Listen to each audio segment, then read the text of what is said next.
Vous qui nous suivez de partout, c'est déjà le début de notre programme. Nous vous disons tous merci au nom du Seigneur Jésus-Christ de la façon dont vous prenez votre temps afin de suivre cette émission. Nous sommes convaincus que Dieu seul va nous assister et surtout il va nous aider en cœur parce que c'est son œuvre. J'avais préféré prendre juste quelques minutes afin que nous puissions prier ensemble. Nous te disons grandement merci notre Seigneur Jésus parce que tu nous accordes encore une fois de plus cette grâce. Nous sommes dans ta présence. Ouvre le ciel Seigneur. Nous avons besoin de ta profondeur encore une fois de plus. Il y a les âmes qui sont partout, qui ont besoin Seigneur Jésus-Christ de cette parole pour être libérés Jésus. Nous avons confiance en toi. C'est toi qui connais nos besoins ainsi que nos désirs. Parle-nous encore une fois de plus pour la gloire de ton nom. Je détruis tout ce que l'ennemi, le diable croit avoir déjà préparé au milieu de nous. Je t'ai ainsi prié au nom du Seigneur Jésus-Christ qui vient régner pour des siècles, Amen. Que Dieu vous bénisse. Nous vous croyons être nombreux. Vous suivez la radio-télévision Lubumbashi Djoua. C'est une chaîne qui émet en FM sur le canal de 89.3 MHz. Nous sommes là dans notre programme habituel dénommé Parole de la vérité. Parole de la vérité, c'est un programme qui parle de la parole de Dieu. C'est un programme qui parle de Jésus. C'est un programme qui parle de l'évangile. Comme c'est un programme qui parle de l'évangile, cet évangile-là, ce n'est pas un évangile dont il faut comparer avec d'autres.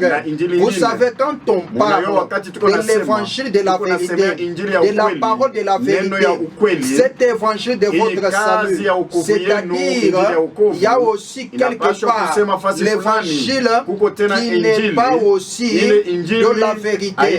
D'accord. Je suis convaincu que le Dieu va nous assister parce que nous sommes là, nous sommes considérés comme de l'argile, lui c'est le véritable potier, nous sommes dans ses mains, il va, n'est-ce pas, nous donner sa forme exacte. Comme nous sommes déjà là, nous sommes convaincus qu'il demeure Dieu. Comme il demeure Dieu, il va nous assister certainement dans sa parole. C'est pourquoi j'avais proféré tout rentrer dans la cabine technique. On me signale que les sons ne sont pas très bien. Il peut arranger quelque part. Augmenter d'abord le volume de la musique, s'il vous plaît, cher frère.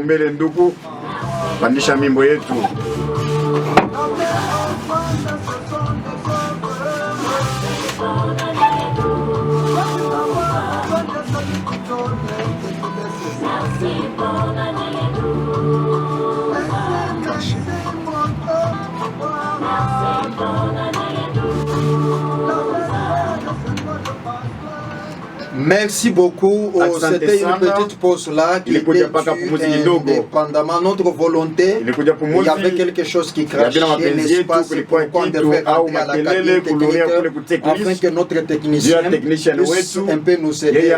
Comme il a déjà revu ce petit cas, nous savons très bien que Dieu va nous aider. Bien aimés vous tous qui nous suivez de partout, nous savons très bien que la fois dernière, on avait un problème qu'on avait parlé ici. On parlait de l'hôtel renversé. On parlait de cela. Comme on parlait de cela, cela a fait 2 fois plus à ceux-là qui nous avaient écrit par ici, par là, dont le message avait touché leur cœur. C'est pourquoi nous allons y revenir aujourd'hui afin de conclure par la grâce de Dieu.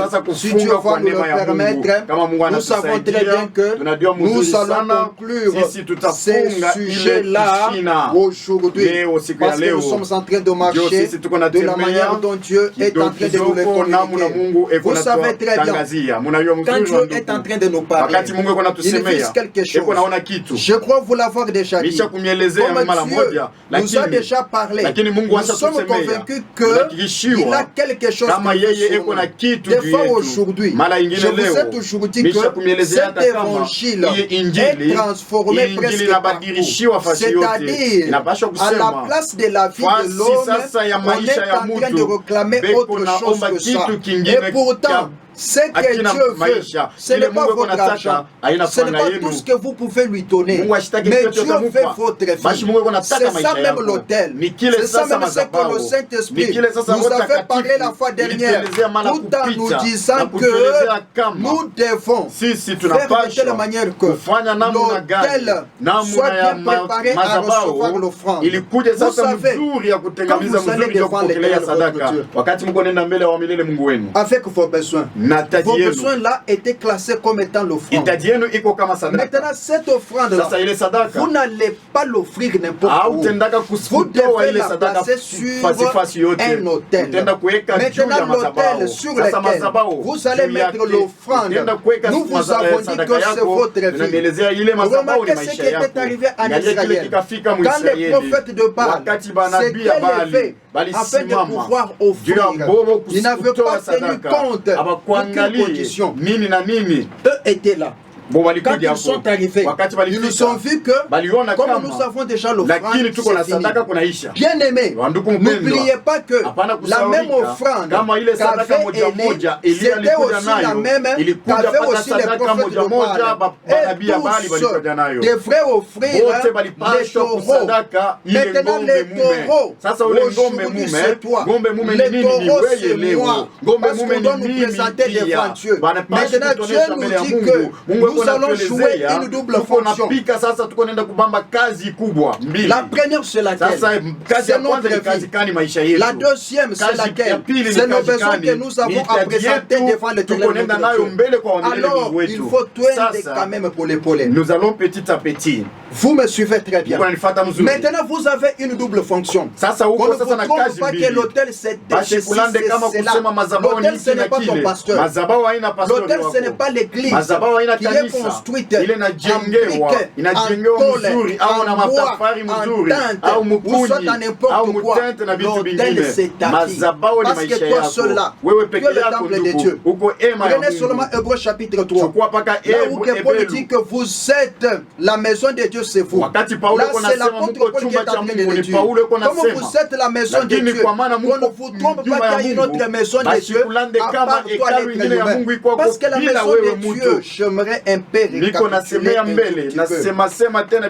peu. Pourquoi la maison de Dieu? Dieu n'avait pas instaurer le système de sa maison pour rien. Dieu voulait communier avec l'homme. Comme Dieu voulait communier avec l'homme, pour la première fois, il a parlé à Moïse afin de lui faire une tente d'assignation. Cette tente d'assignation-là était un lieu de rendez-vous des hommes ainsi que des dieux. C'est-à-dire Dieu devait descendre là-bas. Maintenant, cette tente d'assignation-là ne devrait pas être dressé selon les modèles et le plan de Moïse, mais plutôt devrait être dressé selon les modèles et le plan de Dieu. Écoutez un peu ces choses, peuple de Dieu, parce qu'aujourd'hui, Dieu est en train de vous appeler afin de pouvoir rétablir l'autel qui était renversé. Dieu a raison dans tout ce qu'il est en train de nous dire. Dieu ne peut pas nous mentir. Il reste toujours Dieu, parce que dans ce qu'il fait, il le fait avec un objectif. Écoutez-moi très bien. Comment est-ce que vous êtes devenu l'autel? Parce que vous-même, qui êtes l'autel là, vous devez savoir que premièrement, l'autel était à la tente. L'autel était au temple. C'était là-bas où on apportait les offrandes pour tous les peuples d'Israël. Alors, quand Dieu est venu, il a dit à Moïse, prends soin de faire tout selon les modèles et le plan que tu as vu à la montagne. Moïse s'est resté. Il n'a pas introduit sa propre pensée. Il a tout fait selon les modèles et le plan de Dieu. C'est ainsi que Dieu avait confirmé ce travail-là. Comme Dieu avait confirmé ce travail, quand il y avait un problème en Israël, le peuple devrait aller à la tente. Et là-bas, on devrait consulter Dieu. Et là-bas, on devrait être en contact avec l'Éternel. C'était où? À la tente d'assignation. C'était un endroit de rendez-vous entre le peuple ainsi que l'Éternel. Alors quand on a eu le temps de pouvoir avancer, nous sommes arrivés du temps tunafika sasa wakati ya Salomoni. Comme nous sommes arrivés du temps de Salomon, il y a eu aussi un problème. Avant Salomon, David avait préféré aussi bâtir une maison à l'Éternel. David était le père de Salomon. Il s'était dit que voilà que Dieu m'a béni. J'habite dans une maison de cèdre, mais l'arche de l'alliance de Dieu est en train d'errer ça et là. L'arche n'a pas une demeure permanente.